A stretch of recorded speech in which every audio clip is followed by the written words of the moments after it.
Hindi raw makakaboto sa Lunes si re-electionist Pampanga Representative Gloria Macapagal Arroyo na ngayon naka-hospital arrest. Nanuyo naman ng botante ang mga kalaban ni Arroyo hanggang huling araw ng kampanya. Nakatutok live si Lia Manyalak del Castillo. Lia. Igan, bantay sarado na nga ang mga PCOS machines dito sa Pampanga tulad na lamang dito sa Santa Cruz Central Elementary School sa Lubao kung saan kandidato rin ang re-electionist na 2nd District Pampanga Congresswoman Gloria Arroyo.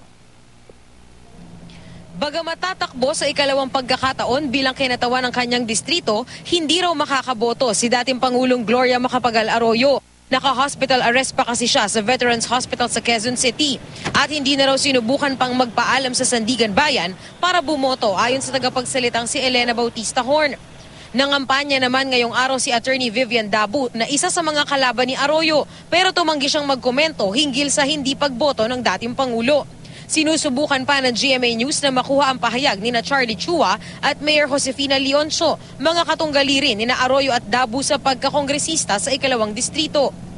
Handang-handa namang bumoto ang mga nakausap ko sa Lubao kung saan manggagaling ang mahigit 70,000 boto, ikalimang pinakamataas sa Pampanga. Sa ngayon talagang pinag-isipan ko talaga sinong maganda ang kung sinong basta. Nakahanda na po talaga kami. May listahan ba kayo? Wala pa, mamaya pa lang ako gagawa. Basta magandang magpalakad. Siya dapat talagang iboto. Pati mga pulis handa na at nagbabantay tulad dito sa Santa Cruz Central Elementary School kung saan dalawa ang 24 oras na nagbabantay sa 8 PCOS machines.